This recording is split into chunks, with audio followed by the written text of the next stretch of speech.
जय नमोस्तु तत्तं च आनन्दे मौ चेयने नन्द सहा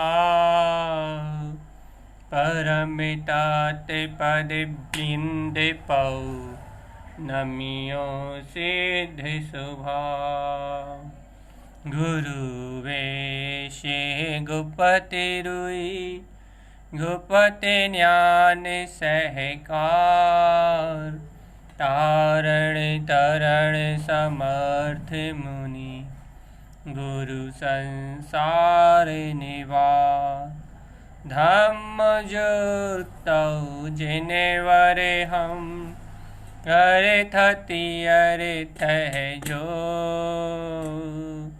भय विनाश भवजू मुनहं ममल ज्ञान पर लोय। देव को, गुरु को, धर्म को, शास्त्री को बारंबार नमस्कार हो। ओंकार वेदांति शुद्धात्मितत्वं प्रेमामि नित्यं तत्त्वार्थसाधं ज्ञानमयं सम्यक्दर्शिने त्वं सम्यक् ते चरणं चैतन्यरूपम्। बोलिए सहज समय शुद्धात्मे देव की जय हो, जय हो, जय हो। आचार्य प्रवर सद्गुरु तारण तरणलाचार्य जी महाराज की जय हो, जय हो, जय हो। जैनेन्द्र परमात्मा की अमृतमय शुद्ध जिन देशना की जय हो, जय हो, जय हो, जय हो। गुरुदेव के वचन सत्य है, ध्रुव है, प्रमाण है। अपना वांचन चल रहा है श्री मालारोहण जी ग्रंथाधिराज कारिका नंबर 11, जहाँ गुरुदेव आचार्य तारण तरण जिन स्वामी इस जीव को अशुभ विषय आदि कसायों से हटके अपने सिद्ध जो अपना स्वभाव है, ऐसे सिद्ध स्वभाव को उपलब्ध करने के लिए, ऐसे अपने अनंत चतुष्टय स्वरूप को उपलब्ध करने के लिए ज्ञानी साधक को ज्ञान मार्ग की साधना का रहस्य बता रहा है। क्या रहस्य बता रहा है ज्ञानी साधक को ज्ञान मार्ग की साधना का? ज्ञानी साधक को ज्ञान मार्ग की साधना का वो रहस्य बता रहे हैं जिस रहस्य को उत्पन्न करके, जिन गुणों की अनुभूतना करके, अर्थात जिन गुणों को अपने आचरण में उपलब्ध करके यह जीव आत्मा स्वयं परमात्मा हो जाता है। देखो, मालाए गुततम गुणसा स्वरूपम, जिन गुणों की माला को, जिन गुणों के माला जो अर्थात जिन गुणों के आचरण को प्रकट करके ये जीव स्वयं परमात्मा हो जाता है। अपने शुद्ध गुणों को स्वरूप में गूंथ के, स्वभाव के अनुभव में, अपने शुद्ध गुणों को स्वभाव के अनुभव से, अपने स्वभाव के अनुभव में उपलब्ध करके परमात्मा हो जाता है। अब ऐसे रहस्य को बता रहे हैं गुरुदेव, ऐसे गुणों की अनुमोदना करने की बात कह रहे हैं जिससे परमात्म पद उपलब्ध हो जाए। स्वानुभूति में निज आनंद का जो परम अतीन्द्रिय आनंद का जो शाश्वत ध्रुव धाम है, वह शाश्वत ध्रुव धाम उपलब्ध हो जाए। और ऐसा उपलब्ध हो, ऐसा उपलब्ध हो, ऐसा प्रत्यक्ष प्रमाण रूप में उपलब्ध हो कि भैया एक बार उदित हो तो फिर कभी जाए बिलाए ना, अर्थात एक बार उपलब्ध हो कहीं बिलाए ना, अर्थात ऐसा परम शुद्ध अतीन्द्रिय आत्म स्वभाव उपलब्ध हो जाए, ऐसी आत्मनिमग्नता तल्लीनता उपलब्ध हो कि जिसके बाद फिर ये इंद्रिय विषय, संसार, ये कसा, ये विषय, ये भाव दिखाई ना दे। एक बार में संसार क्षय हो जाए और अपना सिद्ध स्वरूप अपनी प्रतीति में आ जाए, अर्थात सादी अनंत काल की निमग्नता में आ जाए। फिर क्या कह रहा है आचार्य तारण तरण देव कि ऐसे 75 गुणों की गुण मालिका को, गुणों को स्वस्वरूपम, अपने शुद्ध स्वरूप में समझो। इतनी सरल सी बात, और भैया हमारे चित्त में नहीं बैठ रही, भैया अपने चित्त में नहीं बैठ रही। इतनी ये बात गुरुदेव जो कह रहे हैं, ये बात अपने चित्त में नहीं बैठ रही ना। अपने चित्त में ना बैठने के कारण ही तो ये सारा भय का भूत खड़ा हुआ है। ये राग भाव, काम भाव, भोग भाव, ये जितने भी विषय भोग आदि के भाव हैं, इंद्रिय विषयों आदि का सहकार है, अज्ञान भाव आदि का सहकार है। ये सारा सहकार ही इस कारण से चल रहा है। राग का, मोह का, अपनत्व का, कर्तव्य का, विषयों का, पापों का, ये जितना भी सहकार चल रहा है, ये सारा सहकार ही इसी कारण से चल रहा है। संसार का सहकार हो रहा है ना जीव को, राग आदि भाव का, ये सहकार ही इसलिए हो रहा है। किस लिए हो रहा भैया? कि अपनी दृष्टि मालाय गुप्ततम गुण सा स्वरूपम, ऐसे अभेद जो स्वस्वरूप है, ऐसे अभेद स्वभाव की माला को गूंथने के लिए अपनी दृष्टि नहीं लग रही। अपना ज्ञान ऐसे अभेद, अपने शुद्धात्म स्वभाव में, अपने सूक्ष्म अतीन्द्रिय स्वभाव में अनुरक्त नहीं हो रहा। इस कारण ही तो भव्य आत्मा, इस कारण ही तो इस संसार का परिभ्रमण चल रहा है। अपने स्वस्वरूप पे दृष्टि नहीं जा रही, इसलिए राग आदि विकारी भाव का सहकार हो रहा है। यदि अपने शुद्ध स्वरूप पे दृष्टि चली जाए तो इन 75 गुणों का सहकार होने लगेगा। सम्यक दर्शन का, ज्ञान का, चारित्र का, इनका सहकार होने लगेगा। और आज वांछना भी इसकी है, रत्नात्रय की, दर्शन ज्ञान चरणम।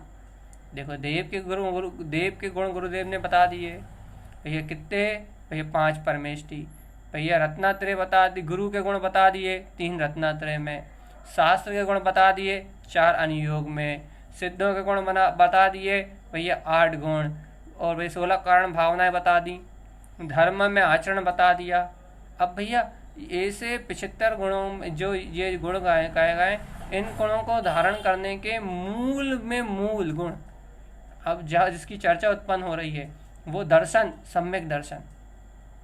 यहाँ अब गुरु महाराज सत्य के दर्शन की बात कर रहे हैं, सम्यक दर्शन की बात कर रहे हैं। भैया सम्यक दर्शन के बिना ऊपर के गुण उपलब्ध हो जाते क्या?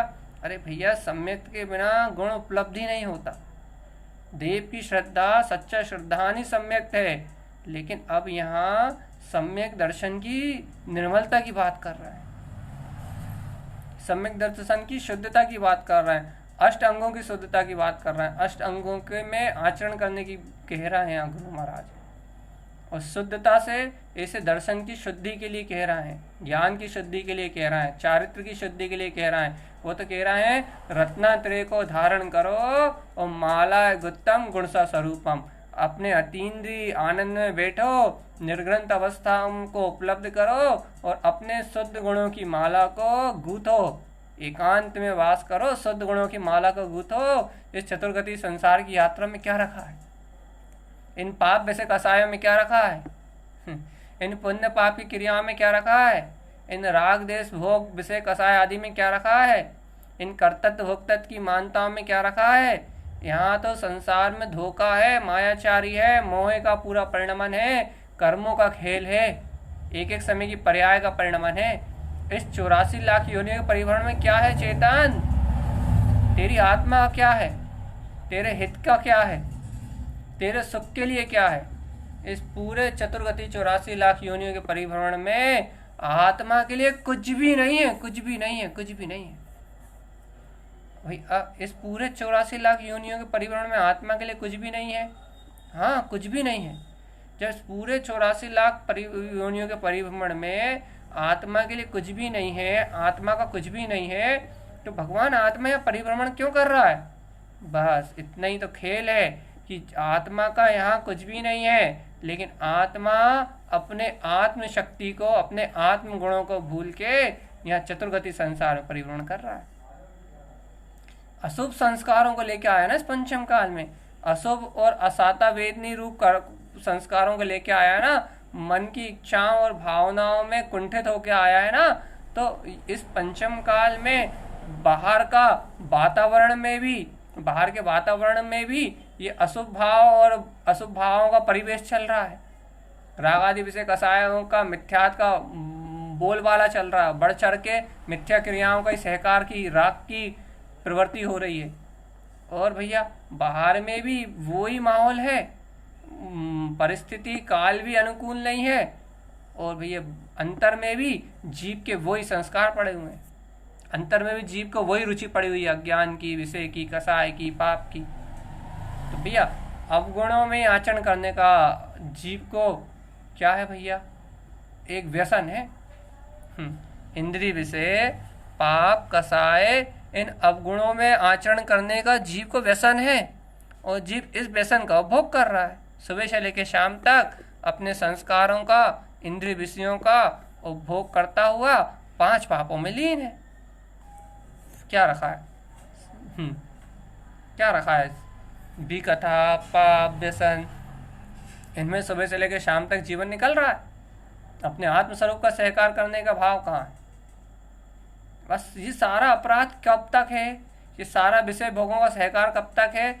जब तक जीव अपने जो सूक्ष्म अतीन्द्रिय स्वभाव है, जो अपना सूक्ष्म गुप्त ज्ञानानंद ज्ञान विज्ञान में स्वरूप है, जब तक जीव अपने इस सूक्ष्म स्वभाव का आश्रय ग्रहण नहीं कर रहा, अपने गुप्त गायक ज्ञान स्वभाव का आश्रय ग्रहण नहीं कर रहा, तब तक ये 84 लाख योनियों का परिभ्रमण है। और इन रागादि विकारों का सहकार है भैया। तो भैया इन रागादि विकारों को छोड़ने के लिए क्या करें? इन संस्कारों को कैसे हटाएं? इस मन की प्रवृत्ति से कैसे मुक्त हों? हे जीवात्मा, और कोई अन्य उपाय नहीं है। तुम चाहो कि इन संस्कारों को छोड़ दो, इन संस्कारों को बदल लो, इन संस्कारों को हटा दो, ये बिल्कुल भी संभव नहीं है। फिर सिर्फ इतना ही संभव है, सिर्फ इतना ही संभव है कि तुम अपने ध्रुव चेतन निराकार स्वभाव का श्रद्धान उपलब्ध कर लो। बस अपने ध्रुव चैतन्य में वीतराग पद का सहकार उपलब्ध कर लो। अपने अतीन्द्रिय आत्म स्वभाव की दृष्टि को उपलब्ध कर लो।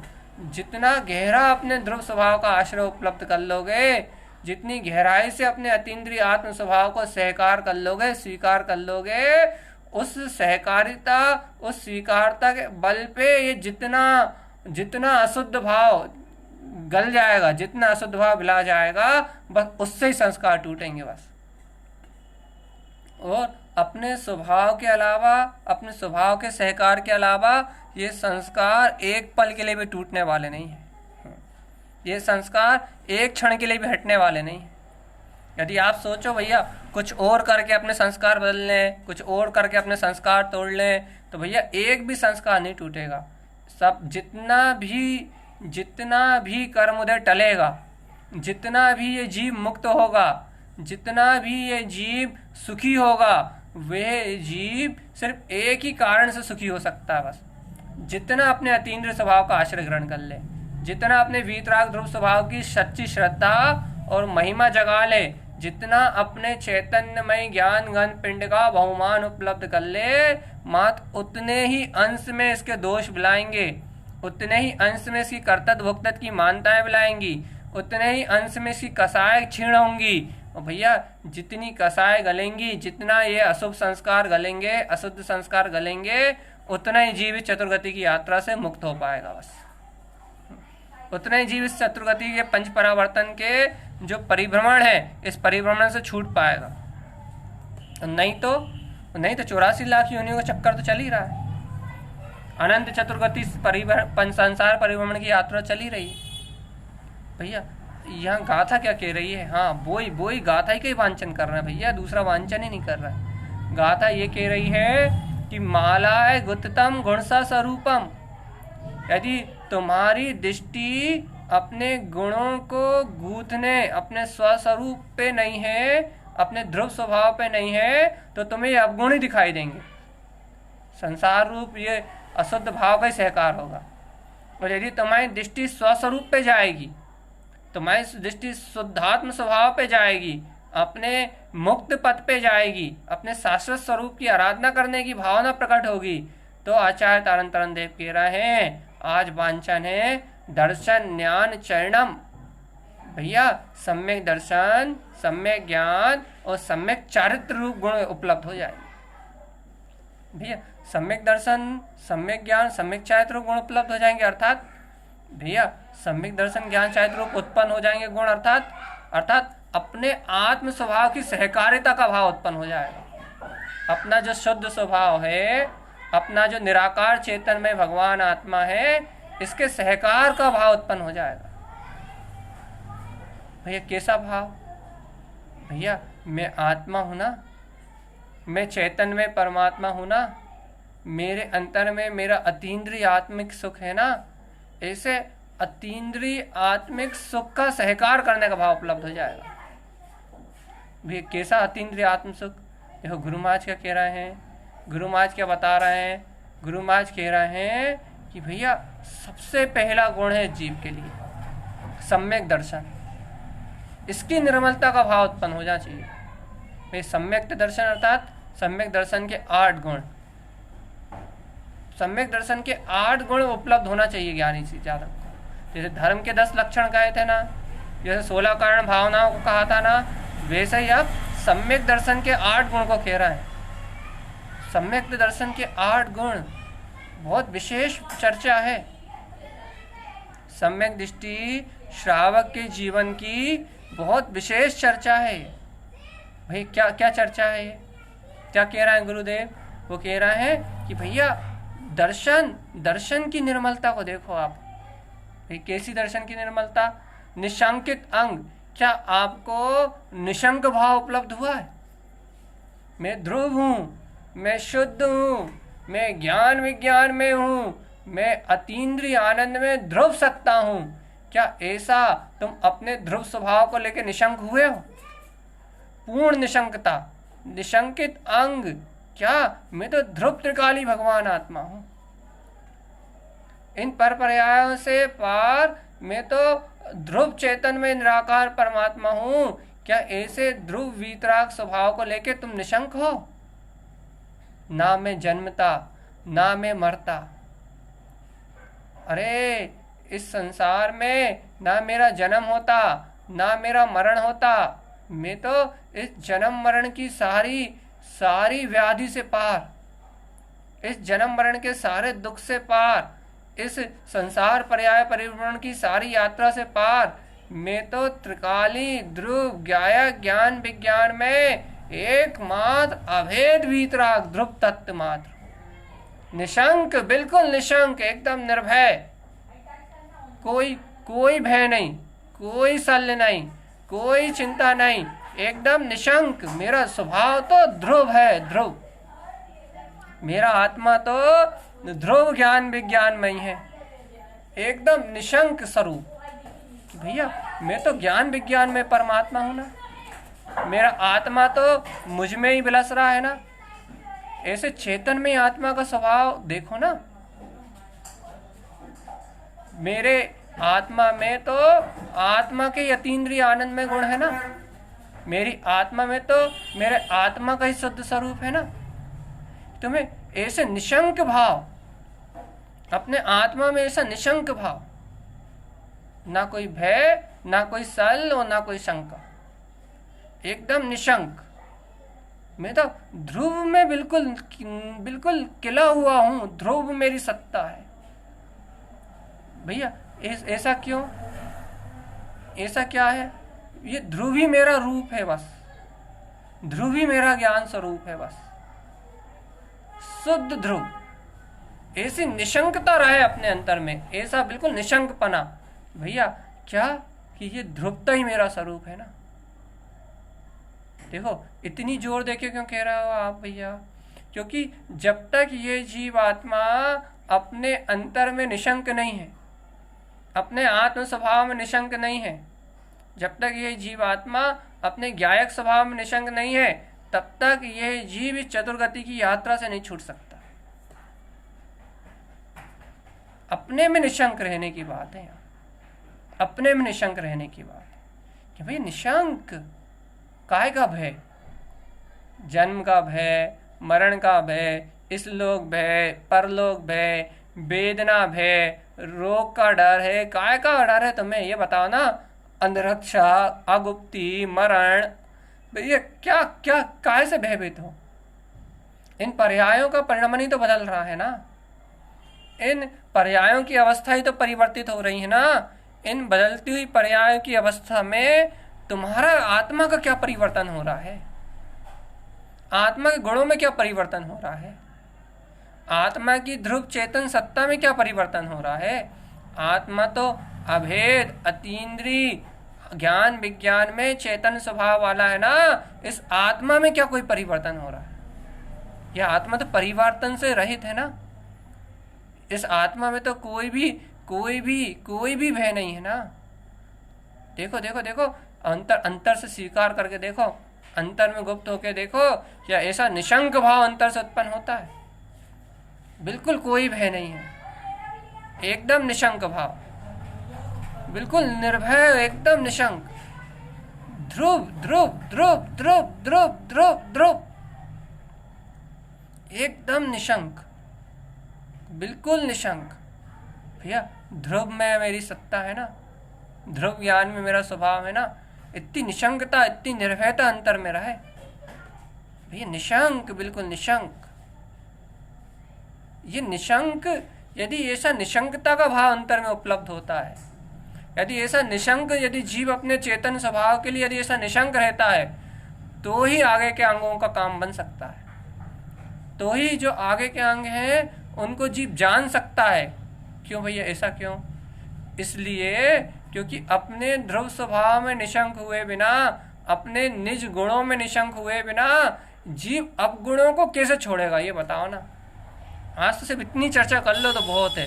क्या कि मालाए गुत्तम गुण सा स्वरूपम, जो गुणों की माला को गूंथना है वो गुण मेरा अपना स्वभाव है। ऐसी निशंकता जब तक नहीं आएगी, ऐसी निर्भयता, ऐसा अपने उपयोग में ऐसी दृढ़ स्वीकारता तब तक जब तक नहीं आएगी, तब तक गुण उपलब्ध कैसे होंगे? क्यों? क्योंकि गुण उपलब्ध करने के लिए चाहिए पुरुषार्थ। आत्मा के गुणों को उपलब्ध करने के लिए चाहिए आत्मा का पुरुषार्थ, और आत्मा का पुरुषार्थ के लिए चाहिए आत्मा को आत्मा की जागृति, अर्थात आत्मा को आत्मा का विवेक, या ये कहो उन गुणों को उपलब्ध करने के लिए चाहिए आत्मा को आत्मा का ज्ञान। भैया बताओ, आत्मा में आत्मा का ज्ञान चाहिए, तब इस ज्ञान से इन गुणों का उदय होगा। ज्ञान में ये 75 गुणों की माला गुथाएगी। ज्ञान में अपना स्वस्वरूप जो शुद्धात्म स्वभाव है, अनंत गुण में जो अपना अतीन्द्रिय आत्म स्वभाव है, वह ज्ञान की आराधना से, सम्यक ज्ञान की प्रकटता से उपलब्ध होगा। सच्चा जो आत्मज्ञान है, सच्चा जो सम्यक ज्ञान है, उस सम्यक ज्ञान की ज्योति प्रकट होगी। सम्यक ज्ञान का जब ज्योत जलेगी तब इन शुद्ध गुणों में आचरण उपलब्ध होगा। और जब तक सच्चे ज्ञान की, सम्यक ज्ञान की ज्योति नहीं जल रही, तब तक इन गुणों में आचरण कैसे उपलब्ध होगा? इन गुणों में आचरण की प्रकटता कैसे होगी? भैया ये गुण उपलब्ध होंगे सच्चे ज्ञान के बल पे। और भैया सच्चे ज्ञान को उपलब्ध करने के लिए, आत्मज्ञान को उपलब्ध करने के लिए आपको पूर्ण रूपेण, पूर्णता से आत्मा का ही श्रद्धान चाहिए। पूर्ण रूप से आत्मा ही आपकी दृष्टिगोचर होना चाहिए।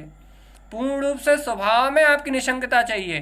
क्यों? क्योंकि जितना ज़्यादा आप मैं स्वभाव हूँ, मैं स्वभाव हूँ, मैं स्वभाव हूँ, जितना ज़्यादा आप अपने स्वभाव में निशंक होंगे, जितनी गहराई से अपने स्वभाव को स्वीकार करेंगे, उतनी गहराई से वह आत्मज्ञान उपलब्ध होगा, अर्थात वह आत्मा का बल उपलब्ध होगा। जिस आत्म बल से, जिस आत्मा की आत्म शक्ति से आपको ये विश्वास बढ़ेगा कि हाँ ये गुण मेरे ही स्वरूप है, ये गुण मेरे ही स्वरूप है। और जहाँ आत्मा को अपने गुणों का विश्वास बढ़ेगा, जहाँ आत्मा को अपने ही गुणों का सहकार बढ़ेगा, वहाँ अपने आप ही ज्ञान उन गुणों में आचरण करेगा। वहाँ अपने आप ही ज्ञान पर पर्याय की परोन्मुख दृष्टि को छोड़ के, वहाँ अपने आप ही उपयोग पर पर्याय की परोन्मुख दृष्टि को छोड़ के स्वयं की ओर आ जाएगा, स्वयं की ओर ढल जाएगा। वहां ज्ञान स्वयं पर पर्याय की परोन्मुख दृष्टि को छोड़ के स्वयं अपने त्रिकाली परमात्मा की ओर ढल जाएगा। भैया कब ढल जाएगा ज्ञान त्रिकाली परमात्मा की ओर? कैसे ढल जाएगा ज्ञान त्रिकाली परमात्मा की ओर? भैया जितना निशंक होगा कि मैं तो वो ब्रह्म अनादि आदि श्रद्धा है वीतराग परमात्मा, जितना यह ज्ञान, जितना यह जीव आत्मा अपने स्वभाव की, अपने ध्रुव स्वभाव की स्वीकारता को जितनी गहराई से कर लेगा, अपने ज्ञायक स्वभाव की सहकारिता को जितनी गहराई से ये कर लेगा जीवात्मा, उतनी ही निशंकता से ये अपने गुणों में आचरण कर पाएगा। क्योंकि गुणों में आचरण करने के लिए सबसे पहले आपको भय से मुक्त होना पड़ेगा, भय से मुक्त होना पड़ेगा। और सम्यक दृष्टि जीव को 7 भय तो नहीं रहते लौकिक वाले भैया, ये जो बाहर से 7 भय जो सताते हैं उसको तो किसी भी पर्याय का भय नहीं रहता, किसी भी परिणमन का भय नहीं रहता। और जब जीव भयों से मुक्त होता है, जब जीव चिंताओं से मुक्त होता है, तभी वो स्वरूप की साधना कर पाता है। देखो दवा चिपटा मन हो, भयभीत मन हो, उलझा हुआ मन हो, उलझी हुई बुद्धि हो, इधर उधर उपयोग लग रहा हो, तो आपको कोई बात अच्छी लगती है क्या? कोई बात अंतर जाती है क्या? कोई बात आपके अनुभव से सिद्ध होती है क्या?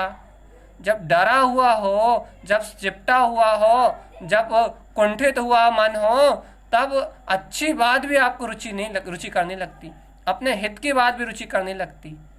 ऐसे ही भैया जब तक जीव इन पर्यायों से भयभीत रहता है, इस अज्ञान धाराओं में भयभीत रहता है, मन के मिथ्या वेग से भयभीत रहता है, तब तक उस जीव को अपने परमात्म स्वभाव की जो आराधना है, अपने आत्म गुणों की जो उपलब्धता है, वह उपलब्धता प्रकट नहीं होती, आत्मगुण प्रकट नहीं होते जब तक भयभीत है, जब तक शल्य में उलझा हुआ है, जब तक भयों में उलझा हुआ है। और जहां इस जीव आत्मा को निर्भयता आती कि आह विश्व मानव स्वयं प्रभु, मैं सिद्ध भगवान, मैं तो तीनों लोगों का नाथ परमात्मा हूँ, मैं तो तीनों लोगों का नाथ परमात्मा हूँ, मैं तो इन पर्याय परिणमन से रहित केवल ज्ञान में ज्योति का स्वामी हूँ, मेरा स्वरूप तो अतीन्द्रिय ज्ञान स्वभाव में है।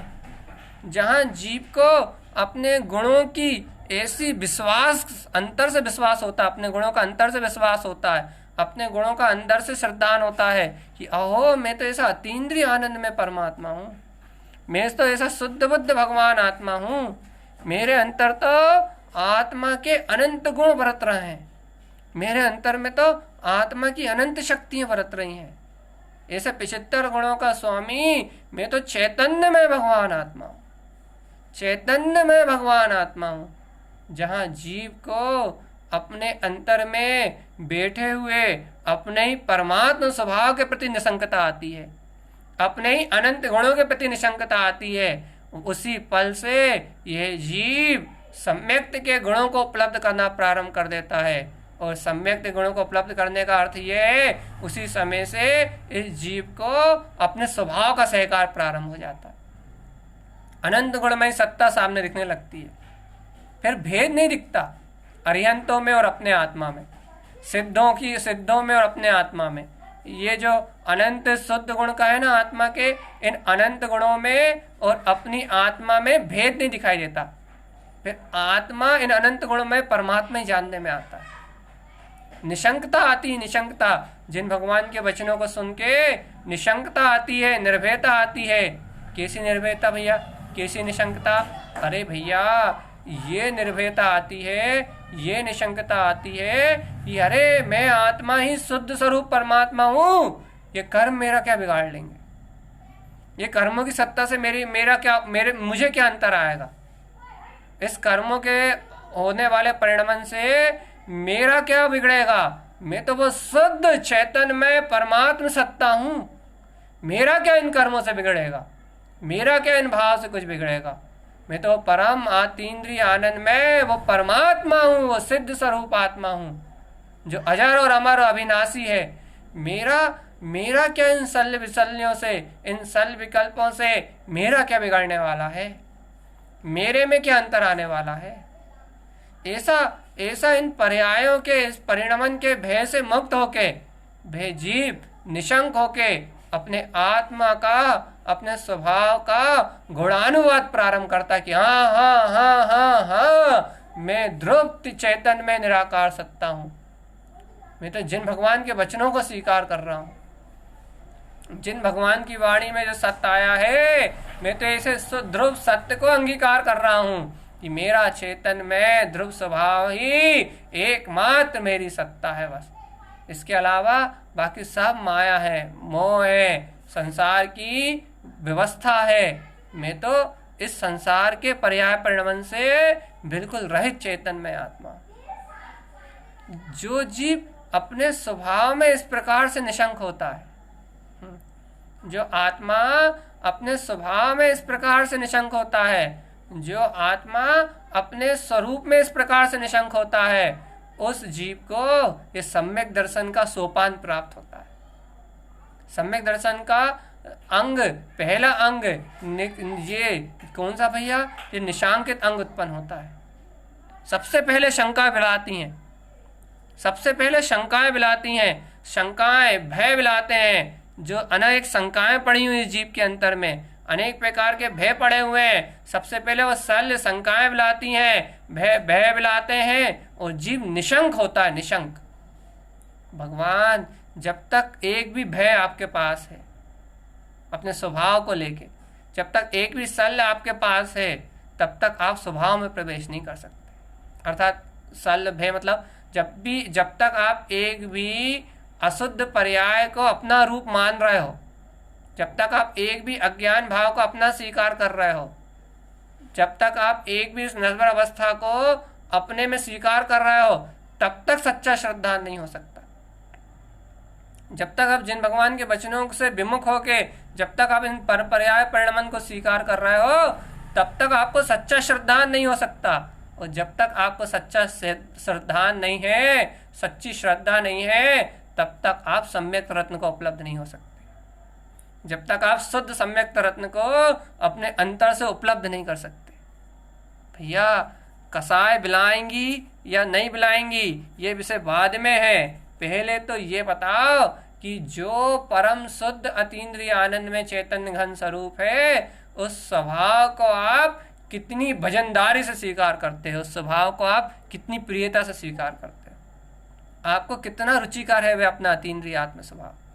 निशांक बिल्कुल, हाँ मैं तो वीतराग ध्रुव तत्व ही हूँ। ऐसी अंतर से कितनी अहम की वर्तना है, कितनी अपने स्वभाव का अहम बरत रहा है आपको कि मैं मूर्ति ज्ञानम ध्रुवम, मैं मूर्ति ज्ञानम ध्रुवम, मैं मूर्ति ममलम शुद्धम, मैं मूर्ति ज्ञान विज्ञान, मैं ज्ञान विज्ञान में मूर्त हूँ, मैं शुद्ध ध्रुव ज्ञान विज्ञान में मूर्त हूँ। मेरा रूप अतीन्द्रिय और निराकार सिद्ध स्वरूपी आत्म स्वरूप है। कितना आपको अपने ज्ञान विज्ञान का सहकार है, कितना आपको अपना ध्रुव अतीन्द्रिय आत्म स्वभाव स्वीकार है। भगवान जितना आपको अपना अतीन्द्रिय ज्ञान स्वभाव स्वीकार है, जितने आप ध्रुव स्वभाव में निशंक हैं, उतना जल्दी गुण सा स्वरूपम, ये अनंत गुण स्वरूप मेरा आत्मा का ही रूप है, आपको ये स्वीकार हो जाएगा। और जितना तेजी से आपको ये स्वीकार होगा, जितना तेजी से आपके हृदय में, आपके उपयोग में ये स्वीकारता बढ़ेगी कि ये अनंत गुण मेरा स्वरूप है, आपकी दृष्टि इस ओर जाएगी, उतनी तीव्रता से ये गुणों की प्रकटता हो जाएगी, उतनी शीघ्रता से ये गुण उपलब्ध हो जाएंगे। और जितनी शीघ्रता से स्वीकारता, जितनी गहरी स्वीकारता, उतना जल्दी इन गुणों का विकास होगा, उतनी तेजी से इन गुणों का विकास होगा। वही क्या कह रहे हैं गुरुदेव? निकांक्षित भैया, निशांकित, पहला निशांकित। अब कह रहे हैं यदि तुम ऐसे अपने ध्रुव स्वभाव में निशंक हो, यदि तुम ऐसे अपने शुद्ध स्वभाव मात्र को स्वीकार करते हो, ऐसे ऊपरी नहीं, हाँ भैया आत्मा तो है, हाँ भैया शुद्ध, अरे बहुमान के साथ, उछाल के साथ, जितना अपने स्वभाव को निशंक भाव से ग्रहण करते हो, कर्मों से भयभीत नहीं होते, शल्यों से चिपटते नहीं हो, मन और बुद्धि के भयों में चकराते नहीं हो, शल्य शंकाओं को स्थान नहीं देते, और एकमात्र तत्व में अंतर हृदय की स्वीकारता से मोहर लगाते हो। हाँ मैं तो अपना ध्रुव त्रिकाली भगवान आत्मा हूँ, वे अनंत गुण में परमात्मा हूँ, जिसे आचार्य देव कह रहा है माला गुप्ततम गुणसा स्वरूपम। अपने गुणों की गुण मालिका को, अपने गुणों को स्वस्वरूप से गूंथो, स्वस्वरूप में गूंथो, वो स्वरूप ही मैं हूँ। भैया जब ऐसा श्रद्धान अंतर में उपलब्ध होता है, जब ऐसी स्वीकारता अंतर में उपलब्ध होती है, तो फिर आगे का कार्य बनता है। तो फिर इस सम्यक के आगे के सम्यक दर्शन के फिर आगे के गुणों का वर्णन प्रारंभ होगा। वर्णन यहाँ कहने के लिए वर्णन है, बाकी तो आचरण होता है। ये गुण आचरण प्रधान गुण है, अर्थात इन गुणों में ज्ञान आचरण करता है। देखो निशंकता में आचरण कौन कर रहा है? जो निशंकता है, निर्भयता है, इस निशंकता निर्भयता में आचरण कौन कर रहा है? उपयोगी तो कर रहा है। उपयोगी तो निशंक होकर ललकार रहा है कर्मों को। उपयोगी तो निशंक होकर भयों से मुक्त होकर ललकार रहा है मन बुद्धि चित्त अहम को। उपयोगी तो निशंक होकर ललकार रहा है इन कर्मों को, कह रहा है मैं तो ध्रुव त्रिकाली आत्मा हूं, तुम जो कर सकते हो कर लो, ये कर्म मेरा कुछ कर ही नहीं सकते। बिल्कुल निशंक होके, बिल्कुल निर्भय होके उपयोगी तो ललकार लगा रहा है कि मैं तो ब्रह्म मात्र हूं। ये मन वचन काय, इनकी होने वाली अभिव्यक्ति, ये मेरा कुछ बिगाड़ ही नहीं सकते। ये द्रव कर्म भाव कर्म नौकार में मेरी सत्ता में कुछ हस्तक्षेप ही नहीं कर सकते। ऐसा उपयोग, ऐसा जीव का ज्ञान ही तो निशंक होके ललकार लगाता है। और उसकी इस निशंकता की ललकार में, उसकी ध्रुवता की ललकार में अनंत मिथ्यात्व, अनंत कसाय छीन हो जाती है। अनंत अनुबंधी मिथ्यात्व जो संसार का मूल है, और अनंत अनुबंधी कसाय जो संसार में चारित्र मोहिनी की जो दशा संसार का मूल है, ये सत्य प्रकृतियों का उपशम या क्षय हो जाता है, क्षय उपशम भाव प्रकट हो जाता है। भैया जिसकी जैसी पात्रता, ये ही ललकार है। अब ये ललकार जिनके अंदर से उपलब्ध हो जाती है, ये बहुमान, ये गौरव जिनके अंदर से उपलब्ध हो जाता है, उनके लिए गुरु महाराज आके कह रहे हैं भैया निशंकित अंग हो गया, अब निकांक्षित।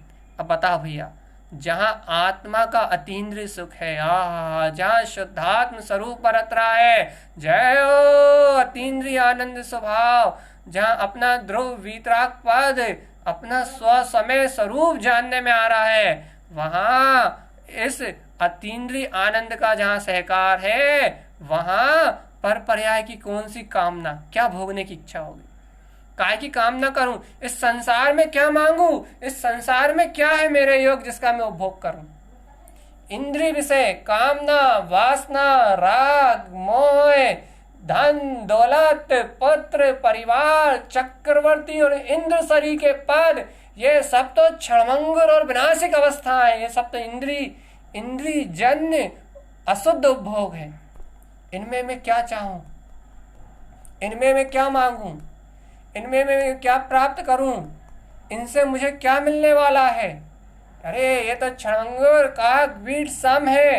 ये तो संसार तो पुद्गलिक नश्वर अवस्था में है। यहाँ कुछ कामना करने योग्य नहीं है प्रभु, यहाँ कुछ चाहने योग्य नहीं है, यहाँ कुछ अपनत्व करने योग्य नहीं है, यहाँ कुछ ममत्व करने योग्य नहीं है।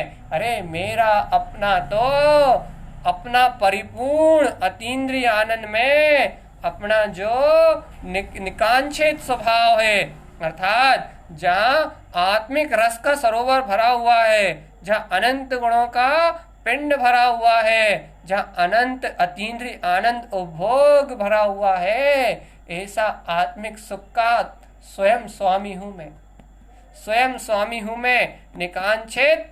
अब कोई कांक्षा नहीं है, अब कोई इच्छा नहीं है पर पर्यायों की, अब कोई भी किसी को भी दुख देने का कोई भाव नहीं है, किसी से सुखी दुखी होने की कोई वांछा नहीं है। अब तो एकमात्र है मेरा अनंत सुख में चेतन स्वभाव। फिर क्या करना संसार से? क्या करना? इस संसार के इंद्रिय विषय भोग भोग के क्या करना जिसका फल दुखी है? इस संसार में सुखों की कामना करके क्या करना? जिन सुखों के पीछे भागोगे उनका फल कर्म बंध है, अशुभ पाप का उदय है। क्या करना ऐसे विषय सुखों के लिए? ज्ञानी ऐसा जानता है और अपने अतीन्द्रिय सुख को स्वीकार करके, अपने शाश्वत सुख को स्वीकार करके और निकांक्षित हो जाता है, कांक्षाओं से रहित हो जाता है।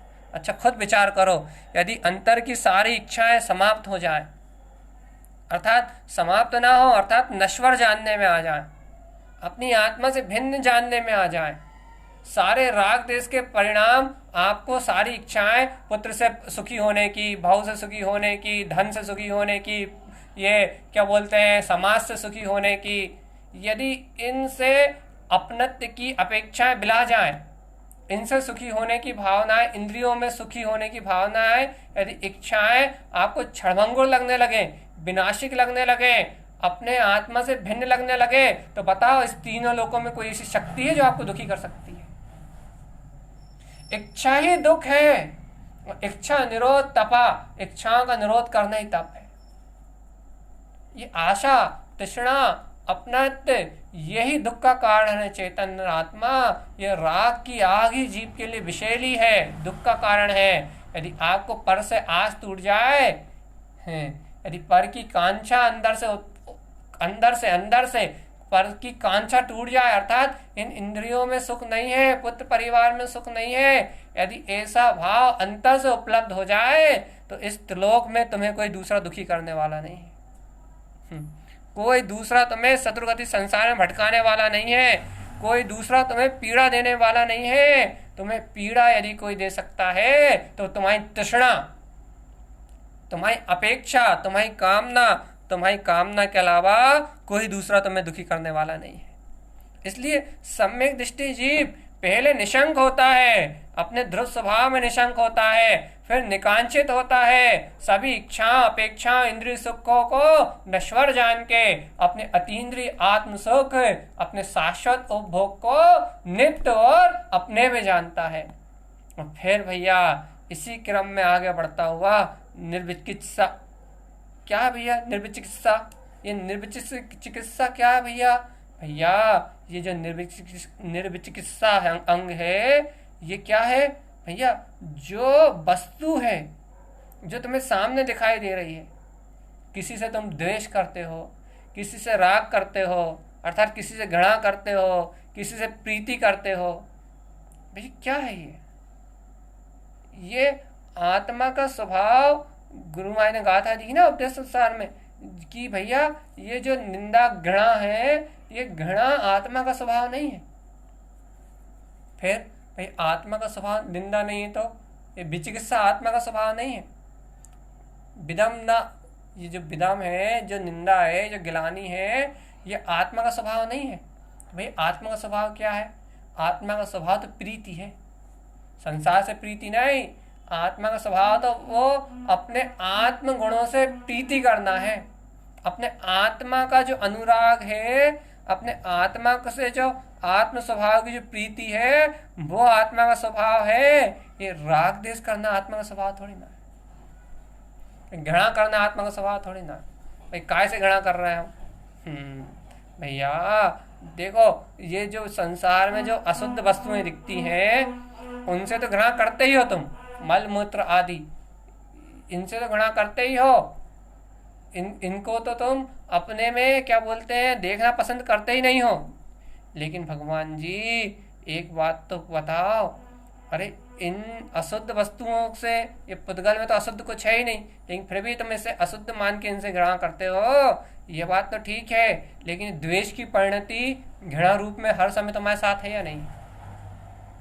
जिनसे तुम्हें राग प्राप्त नहीं होता, जिनसे तुम्हारी मनमानी नहीं होती, जिनसे तुम्हारा अपनत्व का भाव पुष्ट नहीं होता, उन सबसे द्वेष करते हो नहीं करते?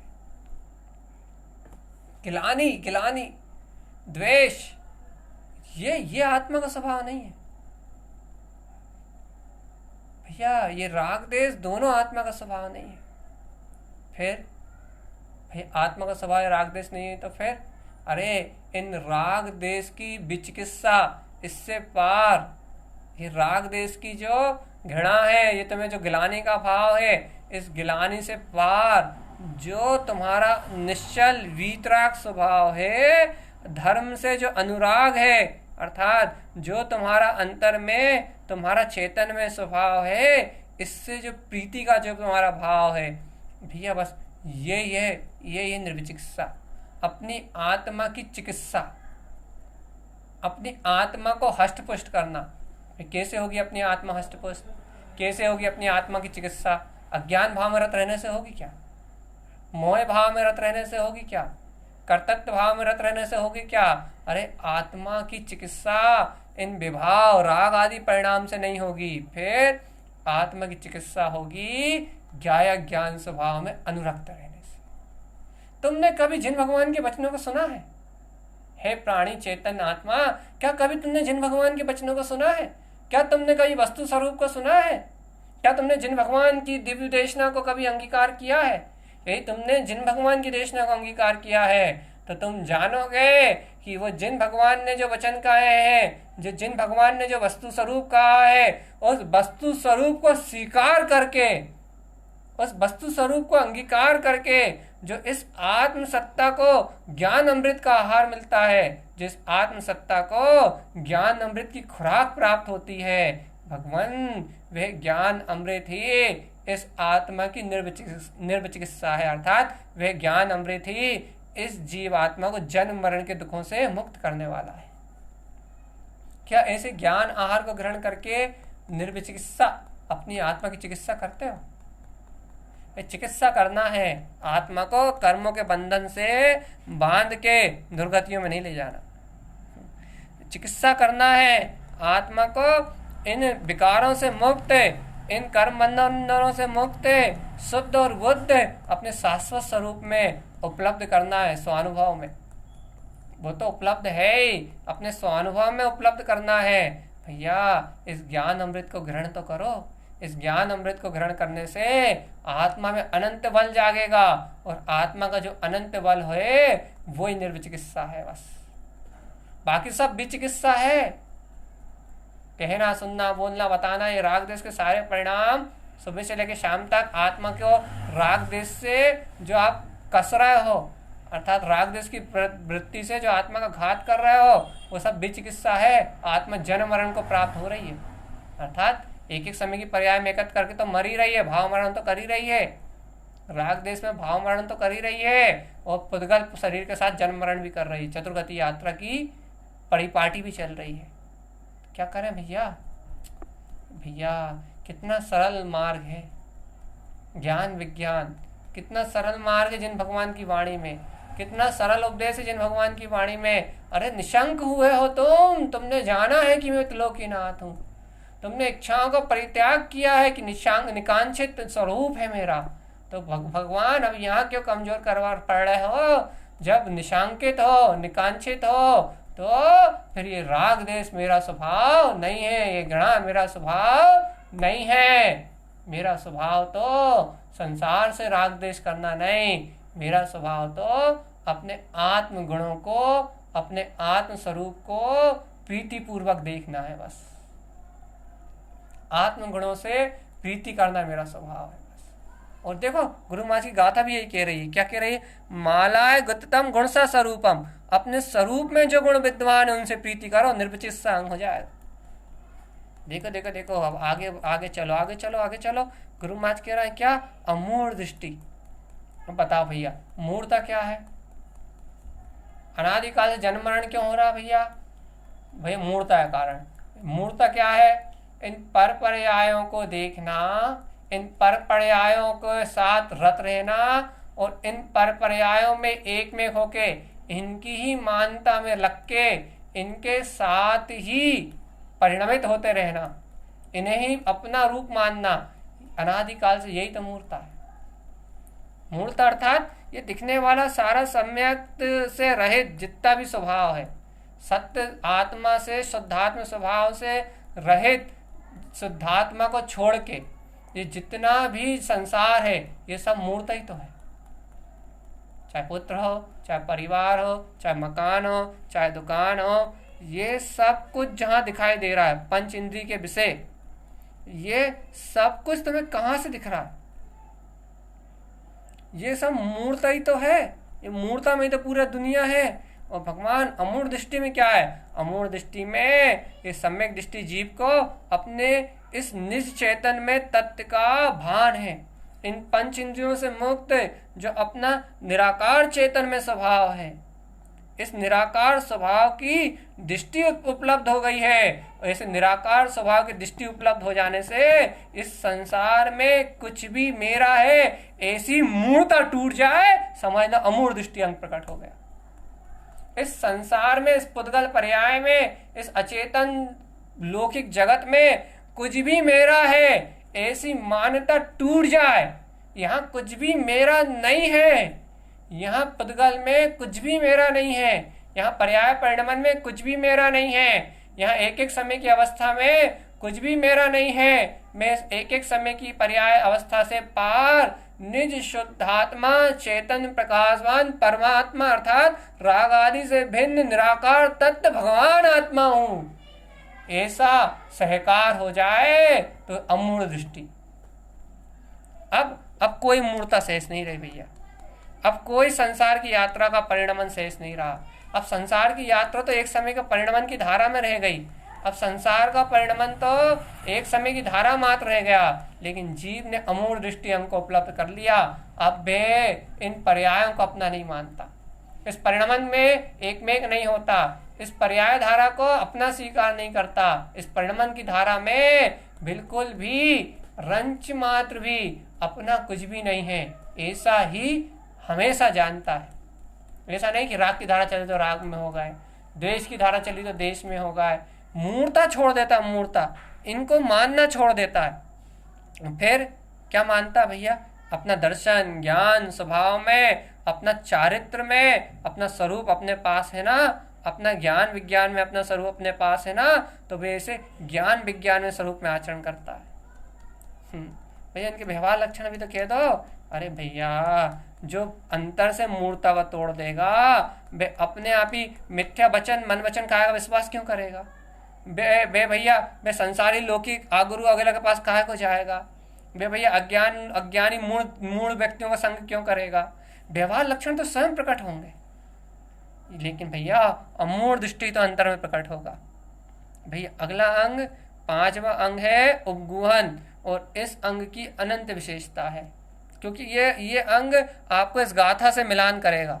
उपगुहन गुण सस्वरूपम, इससे मिलान करेगा ये। क्यों? क्योंकि उपगुहन का अर्थ होता है अपने गुणों को ग्रहण करना, अपने गुणों में वृद्धि करना। अपने गुणों में वृद्धि करने का नाम है उपगुहन। उपगुहन अपने गुणों में निरंतर वृद्धि करना, निरंतर अपने गुणों में आचरण को बढ़ाना। और गुरु महाराज यही तो कह रहा है क्या कि भैया अपने गुणों में आचरण को बढ़ाओ ना, अपने गुणों में आचरण को बढ़ाओ ना, गुप्त रहो, किसी को अपनी विद्वत्ता मत दिखाओ, किसी को अपना बड़प्पन मत दिखाओ। तुम गुणी हो, गुणी तो गुणों में आचरण करता है। उपगुहन अपने अंतर में ही गुप्त ज्ञान सहकार, गुप्त ज्ञान का सहकार करता हुआ, अनंत गुप्त गुणों का सहकार करता हुआ, अपने आत्म अमृत का रस पीते हुए अपने गुणों में विकास करो ना। अरे देखो पर्याय तो नश्वर क्षणभंगुर और बिल्कुल विनाशिक है। देखो ये संसार तो माया का ढेर है, ये संसार में राग देश कर्तव्य भोक्तव्य, मैंने किया, मैंने बनाया, मैंने रखा, ये गुण नहीं है भगवान, ये गुण नहीं है, ये तो दोष है। और तुम्हारे इस देह के छूटते ही सब कुछ धरा का धरा रह जाएगा, सब कुछ खत्म हो जाएगा, सब कुछ नष्ट को प्राप्त होगा, आग लग जाएगी सब में, फिर कोई याद नहीं करने वाला। और कोई याद भी कर लेगा तो तुम्हारी आत्मा को क्या मिलेगा? यदि एक आध दो पीढ़ी बच्चों ने तुम्हारा नाम भी ले लिया तो तुम्हारी आत्मा को क्या मिलेगा? कुछ नहीं, तुम्हारी आत्मा नरकों की यात्रा को भोगेगी, अनंत पतन में जाएगी। इसलिए ज्ञानी उपगुहन अंग को धारण करते हैं। वह इस संसार में इन अवगुणों में इन्हें गुण नहीं मानते कि मैंने करा, मैंने धरा, मैंने बनाया, मैंने संभाला, मैंने रखा। वे इन्हें गुण नहीं मानते, ये तो अवगुण है, दोष है। वे तो उपगुहन, वे तो अपने आत्म गुणों में, अपने आत्मरमणता में उसमें वृद्धिगत करते हैं। आत्म गुणों में आचरण, स्वस्वरूप के आचरण को वृद्धिगत करते हैं। ऐसे स्वस्वरूप के आचरण को वृद्धिगत करने वाले वे ज्ञानी साधक स्वस्वरूप में आचरण को उछालने वाले वे ज्ञानी साधक उपगुहन अंग के धाड़े होते हैं। उन्हें अपनी आत्मा में रहना अच्छा लगता है, उन्हें अपनी आत्मा में गुथना अच्छा लगता है, उन्हें अपनी आत्मा में चरण करना अच्छा लगता है। प्रियता आती, प्रियता रुचि लगती है, काहे कि भैया आत्मगुणों की।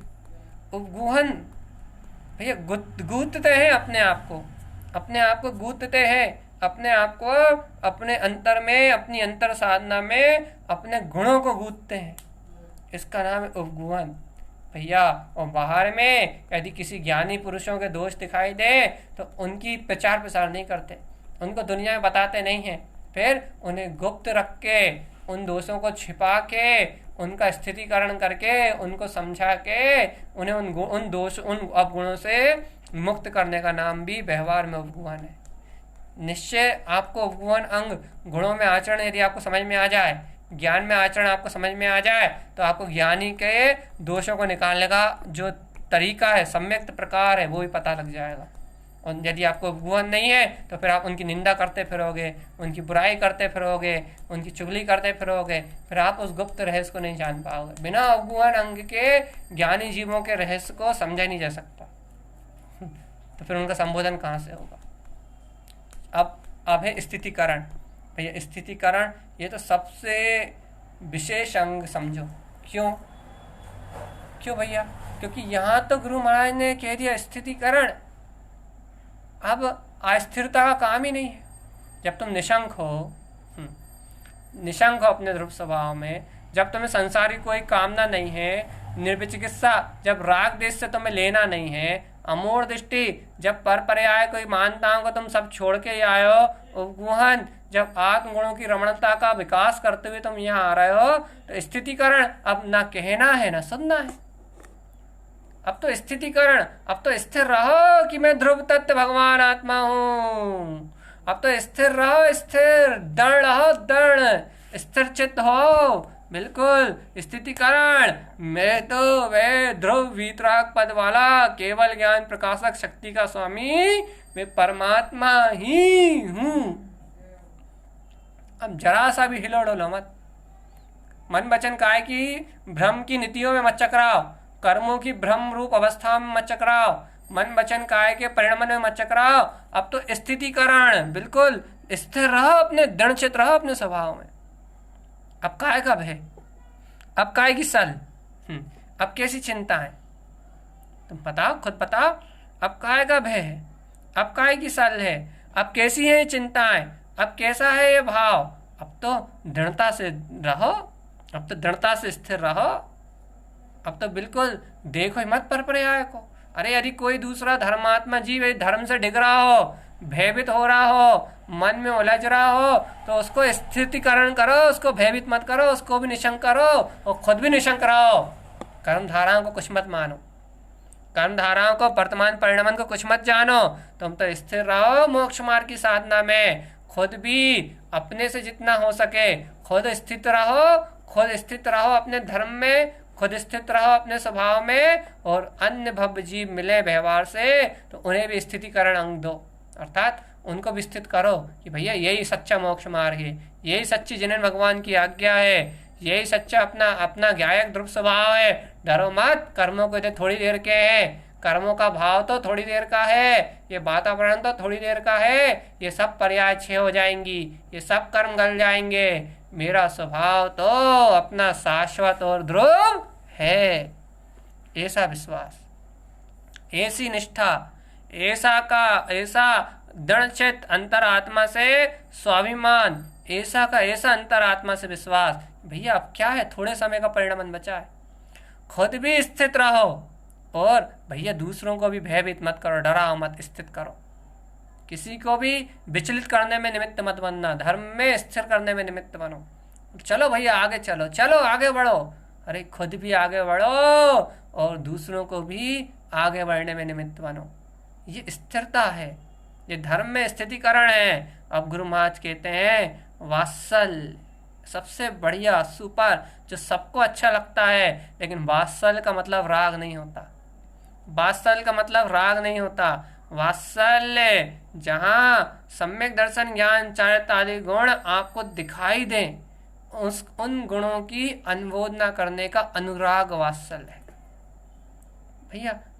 गो वत्स सम प्रीति, इसका नाम वात्सल्य है। धर्मी धर्मात्माओं को देख के उनके प्रति का जो अनुराग है, अर्थात उनके गुणों के प्रति का जो अनुराग है, उनकी साधना के प्रति का जो अनुराग है, उसका नाम वात्सल्य है भैया। कैसा अनुराग कि भैया वात्सल्य का अर्थ सीधा सा है कि जो धर्मी पुरुष धर्म मार्ग में आगे बढ़ रहा है, उसको जीवन में यदि कोई समस्या है तो सबसे पहले उस कष्ट को वो बाद में भोगेगा, पहले मैं भोगूंगा। क्यों भैया, क्यों उसके कष्ट को पहले मैं क्यों भोगूंगा? अरे उसके कष्ट को भोगूंगा मतलब उसे किसी चीज से परेशानी ना हो, कोई कटु वचन उसे छुए ना, कोई धन संपदा का अभाव उसे महसूस ना हो, किसी प्रकार से वो अपने धर्म मार्ग से डुले ना, हिले ना, ऐसा वात्सल्य भाव। भैया निश्चय से वात्सल्य की परिभाषा है क्या? ज्ञान विज्ञान। गुरु महाराज ने कहा है आत्म स्वभाव का विवेक उपलब्ध हो जाना ही वात्सल्य है। अरे अनादिकाल से यह जीवात्मा अपनी आत्मा को भूला रहा, दुनिया से प्रेम किया इसने, घर से किया, पुत्र से किया, परिवार से किया, धन से किया, मोह राग देश, इसने सब कुछ किया, सबसे प्रेम करा, सबसे प्रीति निभाई, लेकिन इस जीवात्मा ने कभी अपनी अंतरात्मा शुद्ध चेतना से कभी प्रेम ही नहीं किया, कभी वात्सल्य ही नहीं किया, कभी ज्ञान विज्ञान से इसने वात्सल्य ही नहीं किया, कभी भेद ज्ञान की कला को इसने पहचाना ही नहीं, हमेशा जड़ पुद्गल में लगा रहा, जड़ पुद्गल को चाहता रहा, लेकिन कभी भी इसने अपनी आत्मा से वात्सल्य नहीं किया। हे धर्मी धर्मात्मा जीव, यदि तुझे करना है तो इस बार अपनी चेतना से वात्सल्य करके बता, अपनी अंतरात्मा से वात्सल्य करके बता, अपनी अंतरात्मा से प्रेम करके बता कि मेरा अतीन्द्रिय चतुष्टय में स्वभाव बस यही जयवंत और जीवंत है। यदि कर सकता है तो अपनी आत्मा से प्रेम करके बता, वात्सल्य करके बता। जैसे एक गाय अपने बछड़े से वात्सल्य करती है, भगवान उसके साथ चिपका के रखती है, उसके बिना कुछ नहीं करती। ऐसे ही भव्य आत्मा, क्या तुझे अपने आत्म स्वभाव की प्रीति है? अरे तू तो बार बार आत्मा का स्मरण भूल जाता है, बार बार अपने स्वभाव की महिमा को भूल जाता है, बार बार इन परगयों में मूर्छित हो जाता है, बार बार भेद ज्ञान की कला को विस्मृत करके इन पर्याय में एकमेक हो जाता है। हे भव्य जीव, तुझे अपनी आत्मा से वात्सल्य कहाँ है? तुझे अपनी आत्मा से प्रेम कहाँ है?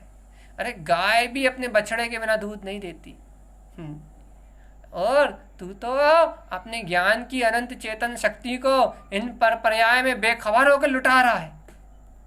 तुझे तो अपने दर्शन ज्ञान से प्रीति नहीं है, तू तो बेखबर होके अनाधुन अपनी दर्शन ज्ञान की चेतना को कहीं राग में लुटा रहा है, कहीं द्वेष में लुटा रहा है, कहीं कर्तत्व में लुटा रहा है, कहीं भोक्तत्व में लुटा रहा है। तू अपने इस बेश कीमती अनंत रत्नत्र स्वभाव को विस्मृत करके अपने दर्शन ज्ञान रत्न को इन परपर्यायों के सहकार में, इन परपर्यायों के एकत्व में लगाया हुआ है।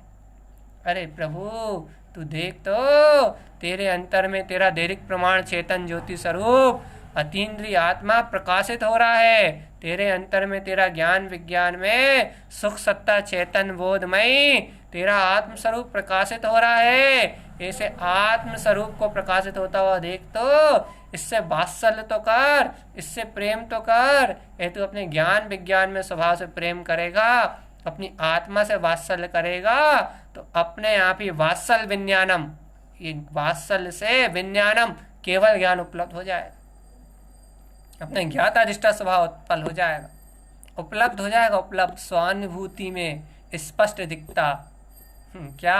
अपना चैतन्य में निज आत्मा स्वयं में दिखाई देगा कि ज्ञाता ज्ञान विज्ञान में केवल ज्ञानमय में प्रकाशित, स्वानुभव दिखाई देगा स्वयं में, स्वयं की अनुभूति में दिखाई देगा।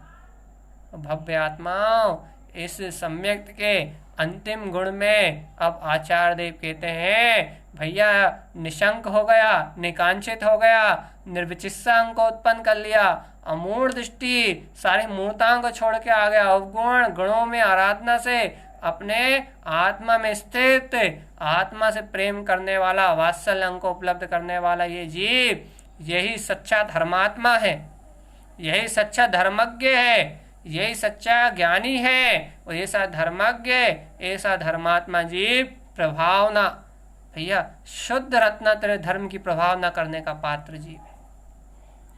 प्रभावना का अर्थ है अपने आत्मा का उत्सव। प्रभावना का मतलब ये नहीं वेदी प्रतिष्ठा, ये पंच कल्याणक और ये सब मिथ्या क्रिया है, पंच कल्याणक वगैरह ये कुछ नहीं है। ये तो शुद्ध पंच कल्याणक जो होते हैं, जो तीर्थंकर भगवान के होते हैं, बस वो ही सत्य है। इसके अलावा ये बाहर में जो राग से हो रहा है, जो देश से हो रहा है, जो कर्तव्य से हो रहा है, जो धर्म के नाम पे आज नाना प्रकार के प्रपंच हो रहा है, ये प्रभावना नहीं है भैया। सच्ची बात तो यही है। जिन शासन की प्रभावना है, क्या है जिन शासन की सच्ची प्रभावना? जिन शासन की सच्ची प्रभावना है अपनी आत्मा का जो रत्नात्रय में जो तेज है, अपनी आत्मा का जो अखंड ज्ञान विज्ञान में स्वभाव है, इस अखंड ज्ञान विज्ञान में स्वभाव का प्रकाश, इस अखंड ज्ञान विज्ञान में स्वभाव की जो प्रभावना, अपने सम्यक दर्शन का जो प्रकाश है, भव जीवों को आत्म सत्ता का जो बोध है, जो प्राप्त हो आपको देख के, आपके आचरण से, आपके बहुमान को देख के, आपके अंतर के आचरण को देख के, जो भव जीवों को जिन शासन के प्रति अनुराग उपलब्ध हो, उसका नाम है व्यवहार प्रभावना। बाहर से दिया हुआ दया, दान, परोपकार, संयम, तप, धार्मिक उत्सव, ये सब प्रभावना का अंग है। लेकिन कब? जब इसमें अपने रत्नात्रय धर्म की मुख्यता, रत्नात्रय धर्म का प्रकाश हो और मिथ्या क्रियाओं का खंडन हो, मिथ्या क्रियाओं का विगुणता से निषेध हो, तो प्रभावना। अंतर से आत्म स्वभाव का उत्सव ही प्रभावना जानो भैया। आत्मा का बहुमान नहीं होगा, शुद्धात्म स्वभाव का स्वाभिमान नहीं होगा, आत्म तत्व का वैभव नहीं होगा, निराकार चेतन में स्वभाव की निज प्रभुता की यदि अंतर आत्मा से गर्जना नहीं होगी, आत्म स्वभाव का बहुमान नहीं होगा, तो प्रभावना किसी करोगे? यानी जिन शासन में प्रभावना तो आत्मा की है, जिन शासन में प्रभावना तो गुणों की है, जिन शासन में प्रभावना तो सत्य जो जिन भगवान ने वस्तु स्वरूप कहा उसकी है। और भैया इसलिए वस्तु स्वरूप में अपने आत्म गुण का अनुभव ही, अपने आत्म स्वरूप का दर्शन ही ये प्रभावना अंग है। और इस प्रभावना अंग को जो जानते हैं वे जानते हैं कि भव्य आत्माओं गुण में आचरण करना ही धर्म में आचरण करना है। वे जानते हैं मालाय गुततम गुणसा स्वरूपम, अपने स्वरूप में अनंत गुणों की माला को घूत लेना ही वास्तविकता में प्रभावना है। यदि अपने गुणों की गुणमालिका नहीं घुटेगी तो प्रभावना काहे करोगे? राग की, लड़ाई की। राग से यदि प्रभावना करोगे तो समाज में लड़ाई झगड़े उत्पन्न होंगे, सामाजिक विवाद उत्पन्न होंगे। और यदि गुणों की प्रभावना करोगे तो भैया पूरे त्रिलोक में शांति छा जाएगी, पूरे विश्व में वीतरागता का परचम लहराएगा, केसरिया ध्वज लहराएगा, वीतरागता का ध्वज लहराएगा। यदि राग पूर्वक प्रभावना करोगे क्रिया की तो लड़ाई झगड़े होंगे, प्रपंच होंगे, बैर विरोध उत्पन्न होगा। फिर शुद्ध धर्म की वीतराग जिन शासन की प्रभावना करोगे, गुणों का गुणानुवाद करोगे, गुणों का दर्शन यदि भव जीवों को कराओगे तो केसरिया रंगीन अर्थात ये वीतराग ध्वजा लहराएगी। और इस विश्व में अपने आप ही सत्य धर्म की उपासना होगी, अपने आप ही सत्य धर्म की प्रभावना होगी। जिसकी जितनी पात्रता, जिसकी जितनी योग्यता, व्यवहारिक क्रियाओं से धर्म नहीं, व्यवहारिक क्रियाओं से प्रभावना नहीं, प्रभावना तो सम्यक्त का अंश जिनके घट में उत्पन्न हो गया है, उनके निमित्त से होने वाला जो आत्मा स्वरूप का जागरण है, बस उसका ही नाम प्रभावना है। जैसे ज्योत से ज्योत जलती है ना तो प्रकाश उपलब्ध होता है, एक ज्योत से दूसरी ज्योत जल गई तो क्या हुआ भैया? यहाँ तो प्रकाश था ही, सामने भी प्रकाश उपलब्ध हो गया, यह हो गई प्रभावना। इसे प्रभावना कह सकते हैं। ज्योत से ज्योत जल जाए इसका नाम प्रभावना। भैया अब यदि ज्योति ना जली हो, अंधकार हो, है ना, अब अंधकार हो, अब अंधकार से अंधकार को मिला तो काहे की प्रभावना? अर्थात राग से की हुई क्रियाएं हो और सामने वाला राग से इन क्रियाओं का पोषण कर ले, तो मैं राग तुम्हारे शुभ राग में, तुम्हारे अशुभ राग में आके अपना शुभ राग या अपना अशुभ राग लगा ले, इसका नाम प्रभावना थोड़ी ना है। भैया देखो, ये जिन शासन है, ये गुरु महाराज की जिनेन्द्र देव की वाणी है, और यहाँ माला गुत्तम गुण सा स्वरूपम, यहाँ अपने रत्नत्रय की गुण मालिका को गूंथने की बात है। यहाँ वीतराग जिन पंथ की, जिन शासन की, जिन धर्म की प्रभावना करने की बात है। भैया इसके लिए आपको सबसे पहले अपने अंदर में सम्यक रत्न होना अनिवार्य है, सच्चा सम्यक रत्न होना अनिवार्य है, सच्ची श्रद्धा होना अनिवार्य है, और वस्तु स्वरूप का ज्ञान होना अनिवार्य है। जिन्हें वस्तु स्वरूप का ज्ञान नहीं है, जिन्हें सम्यक रूप सच्चा नहीं है, जिन्हें सच्ची सम्यक की पकड़ नहीं है, सच्चे स्वभाव की पकड़ नहीं है, यदि वह ऐसे जीव प्रभाव न करने निकलेंगे, या तो वो शुभराग बांटेंगे, या मत जाति का पक्ष बांटेंगे, या अपनी लौकिक क्रियाएं पकड़ाएंगे, अपनी सामाजिक क्रियाएं पकड़ाएंगे। भैया सामाजिक क्रियाओं को पकड़ाने का नाम धर्म नहीं है, लौकिक क्रियाओं को, पुण्य पाप की क्रियाओं को पकड़ाने का नाम धर्म नहीं है। धर्म है ज्ञान से ज्ञान की ज्योति जलाने का नाम, आत्मा से आत्म अनुभव को उपलब्ध करने का नाम, शुद्ध स्वरूप के बहुमान को उत्पन्न करने का नाम, आत्म स्वभाव की जय जयकार उपलब्ध करने का नाम धर्म है। जहाँ रोम रोम से उत्पन्न हो कि हे गुरुवार, हे जिनेन्द्र देव, जो आपने वीतराग धर्म कहा है, बस वो ही जयवंत है। ये वस्तु स्वरूप अंतर हृदय से स्वीकार होगा ना, तुम्हें अंतर आत्मा से वस्तु स्वरूप स्वीकार होगा ना, तो तुम्हारे अंतर से बिना विचार किए ही दूसरे जीवों के लिए वस्तु स्वरूप ही निकलेगा। कोई कुछ नहीं करता, सब स्वतंत्र हो रहा है, सब अपने आप परिणमन जहाँ का तहाँ तो हो रहा है, सब जैसी तैसी व्यवस्था चल रही है। तुम्हें खुद कर्तव्य नहीं होगा, तुम्हें खुद भोक्तव्य नहीं होगा, तुम्हें खुद लड़ाई झगड़े प्रपंच की भावना नहीं होगी, राग देश नहीं होगा। तो भैया जब तुम स्वयं अंतर से प्रभावना मय हो जाओगे, आत्मा में हो जाओगे, अरे भव्य आत्मा, जब तुम स्वयं अंतर से सम्यक्त में हो जाओगे, तो तुमसे चारों तरफ सम्यक्त ही सम्यक्त का प्रभाव होगा। हे भव्य आत्मा, ऐसे सम्यक्त का प्रभाव अपने जीवन से उपलब्ध हो जाए, बस इसका ही नाम प्रभावना जानो। बस सच्ची प्रभावना भैया, सच्ची प्रभावना, और ये सच्ची प्रभावना जिनसे होती है, ये सच्ची प्रभावना जो भव जीव करते हैं, उन्हीं के जीवन का उद्धार होता है, उन्हीं को मुक्ति का मार्ग मिलता है। भैया देखो भैया, आज तो अपनी वांछना थी सम्यक दर्शन की, कल सम्यक ज्ञान की, कल सम्यक ज्ञान और सम्यक चारित्र के साथ दोनों एक साथ है। 75 गुणों की माला गुथ रही भैया, गूंथ सको तो गूंथ लो, ये मौका है, यदि अनुमोदन कर सको तो कर लो।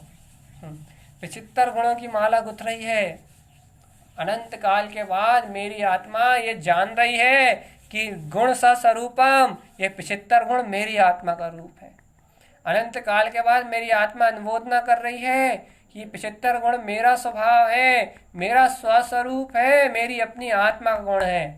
अनंत काल से तो इस आत्मा ने इस कर्तव्य भोक्तव्य इस शरीर में अपनत्व करके अपने गुणों को भूल गई थी, अपने अतीन्द्रिय सुख को भूल गई थी, इन विषय वासनाओं में लिप्त होके अपने केवल ज्ञान में स्वभाव को भूल गई थी। लेकिन अनंत काल के बाद मेरी आत्मा को यह बोध आया है, अनंत काल के बाद मेरी आत्मा को यह स्मरण आया है कि ये आत्मगुण ही मेरा स्वभाव है, मेरे स्वस्वरूप में ये शुद्ध गुण है।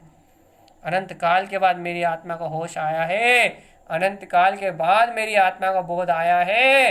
इस स्वर्ण में जो समय मिला है, ये भैया ये उत्कृष्ट जो काल मिला है भैया, ऐसा जो अभूतपूर्व अवसर अपने जीवन में आया है, तो हे भव्य आत्मा, इस अभूतपूर्व अवसर में ऐसे गुणों की अनुमोदना का सहकार करके, अरे बार बार इस अनुमोदना को करो, बार बार इस गुणों के सहकार को करके अपने जीवन को वास्तविक मोक्ष मार्ग में लगा दो भैया। नहीं तो भव्य आत्मा, इन गुणों की अनुमोदना के बिना एक भी दोष क्षय होने वाला नहीं है। इन आत्म गुणों की अनुमोदना के बिना एक भी पर्याय का दोष क्षय होने वाला नहीं है, एक भी मोह परिणाम गलने वाला नहीं है, एक भी राग परिणाम करने वाला नहीं है, तुम्हारे जीवन का एक भी कष्ट दूर होने वाला नहीं है। इसलिए भवात्मा ये सम्यक दर्शन और इसके ये 8 गुण यही अपनी आत्मा के लिए हितकारी है, यही अपनी आत्मा के लिए सुखकारी है। और आचार्य तारण तरण देव कह रहे हैं मालाय गुततम गुण सा स्वरूपम, तुम देव गुरु धर्म सिद्ध परमात्मा 16 कारण भावनाएं धर्म और दर्शन ज्ञान चारित्र में इन 75 गुणों को मालाय गुततम माला में गूथो। कौन सी माला में? गुण सा स्वरूपम, अपने गुणों की शुद्ध स्वरूप की जो शुद्ध माला है ना, इस माला में गूथो। इन गुणों की माला को जब अपने शुद्ध स्वरूप में गूथोगे तो अपने आप ही सिद्धि और मुक्ति की प्राप्ति हो जाएगी। ऐसा ही जिनेंद्र परमात्मा का आचार्य सदगुरुदेव का हम समस्त भवजीवों के लिए एकमात्र उपदेश है। बोलिए आचार्य प्रवर सदगुरुवर तारण तरण मंडलाचार्य जी महाराज जी की जय हो, जय हो।